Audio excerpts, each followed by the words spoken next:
What's going on YouTube, and welcome back to another episode of Then We Eat. It's time for another sandwich. On this week's episode, we're going to be making jalapeno popper grilled cheese.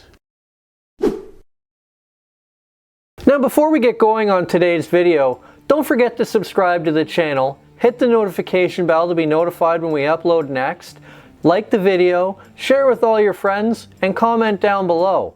What kind of sandwich would you like to see us make next? Or better yet, what would you put in your jalapeno popper sandwich? So the first thing we're going to do here today, we need to clean out our jalapeno peppers. So we're going to just cut a little window in the pepper. So just an incision that way. We're going to cut a slit this way.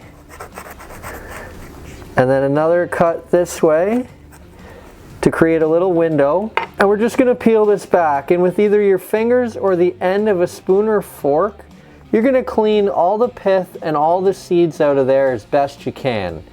If you find that this way doesn't work very well for you, you can cut them in half full way lengthways, and then just when you wrap it in bacon, it should kind of seal it back together. I'm going to try it this way. If that doesn't work, I will cut them in half. Just take your spoon, cut out some of that pith. Do the same on the other side.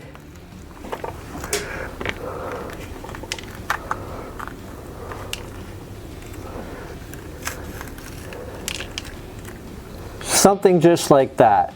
So I'll go ahead, I'll do the second one, and then we'll be back to start making our stuffing. Okay, so I have the jalapeno peppers done. I've set them aside. Now let's move on to the filling. First thing we're going to do, we're going to add 1/4 cup of cheese to our bowl. And to our 1/4 cup of cheddar cheese, we're going to add a 1/2 teaspoon of ground black pepper, a 1/2 teaspoon of smoked paprika, a 1/2 teaspoon of onion powder, and a 1/2 teaspoon of garlic powder. And lastly, a 1/4 cup of cream cheese. So just to recap, because I think I might have messed the ingredients up a little bit, it should be a 1/4 cup of cream cheese, an 1/8 cup of shredded cheddar cheese, a 1/2 teaspoon of ground black pepper, a 1/2 teaspoon of smoked paprika, a 1/2 teaspoon of onion powder, and a 1/2 teaspoon of garlic powder. And we'll just take the back of our fork and we'll mash this all together. My cream cheese I did leave out for a while, so it's a little bit softened. Probably be wise to do that. It'll make this part a lot easier. So there you have it. Nice and mixed together and ready to go. So the next thing we're going to do, we're going to put our jalapeno peppers back, and we're going to stuff the cream cheese filling inside of the jalapeno peppers. Now there's a few options here. You can either take a Ziploc bag and you can pipe it in, or you can take a spoon and you can spoon it in. It's really just a matter of what you find easiest. I'm going to try spooning it, but I may end up with the Ziploc bag and piping it in. So you're just going to take the spoon, you're going to take the filling, and you're basically just going to stuff it in as best you can. You don't want to overfill it, because you're going to want the jalapeno pepper to seal up nicely when you're done. And if it's over full, you're not going to get that nice seal on it. So there you go. There's one nice and stuffed. It's pretty much sealed shut, which is what you want. So I'll fill the other one. It'll be time to wrap them in bacon. And now time to wrap them in bacon. So we'll just take a strip of bacon and we'll basically just wrap the whole thing in the bacon. The important thing is you want to cover all of the cut areas the most, because you want to try to use the bacon to seal in the cheese as best you can.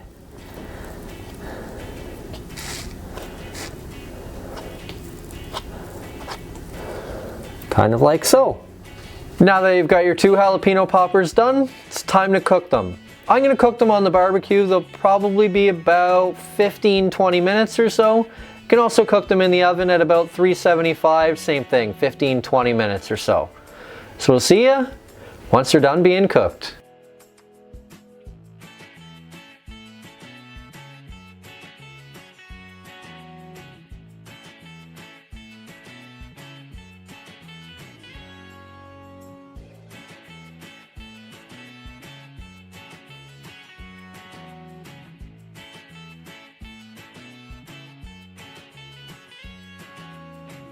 And there we have it. 2 jalapeno poppers, nice and cooked. As you can see, cheese did start to leak out of them a little bit. Unfortunately, that's bound to happen. Otherwise, they look really good. So the first thing we're gonna do, we're just gonna cut the ends of these off now. There's no need for those. I should also point out, the jalapeno poppers were about a half an hour. So you're looking at about a half an hour to cook them as opposed to 20 minutes. Now what we're gonna do is we're gonna take these and we're gonna cut them right in half, right down the middle. And now that they're cut in half, it's time to start assembling our sandwich. So I have some brioche style bread here. It's supposed to be a thick cut bread. Unfortunately, it's basically just a regular slice of bread, but maybe a tiny bit thicker. You're gonna want some pretty thick cut bread for this. So we're using this. Now it's time to start building her up. We're gonna take some cheese here. This is Monterey Jack Cheese. We're gonna lay it right across the sandwich. We're gonna take our jalapeno popper,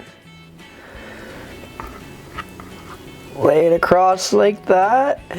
I have a little extra filling left, so I'm gonna just kind of put little dollops, we'll say, of the filling on top of this, just to use it up and make up for the fact that some of it leaked out. If you don't have any left, not a huge deal either way. Put this on here like that. Now we'll close the sandwich up. So Monterey Jack cheese across the top of it, the other slice of bread on top. Now there's a couple of different ways you could do this. You could do it in a frying pan and flat fry it that way. I've got an old school waffle iron that's got some flat trays on it, so I'm gonna use that. It'll give it a nice cook, kind of squeeze it all together. If you don't have one of those, as I say, frying pan is just as good. While we're waiting for the waffle iron to get up to temperature, I'm just gonna take some mayonnaise and I'm gonna spread it across the top of the bread. I'm using mayonnaise instead of butter. Either works. The mayonnaise just gives you a little better flavor. Now that our iron is up to temperature, we'll go ahead. We'll put this side down. Give the other side a nice bit of mayonnaise so it can grill up nice. Close the lid and let her fry. And once that's been on for somewhere between 5 and 10 minutes, you should be good to go. Basically what you're looking to do, melt the cheese, nice brown bread. Mine's at that stage, so it's time to take it off. So there you have it. Give her a quick cut in half. Nice jalapeno popper grilled cheese. Now let's give it a shot and see how it is.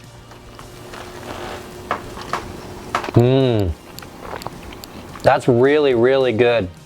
Wonderful taste of the jalapenos. I'm biased. I like the flavor of jalapenos. So they're very, very good in that. The filling is really nice as well. You get the smokiness from the paprika, a little bit of a kick from the pepper, then the garlic and the onion powder just give it a little more flavor. These are very, very good, and definitely want to do it with a thick cut bread. Just gives it that little bit more crunch, little bit more body. Very, very tasty. So that's it for this video. Don't forget, first we cook, then we eat.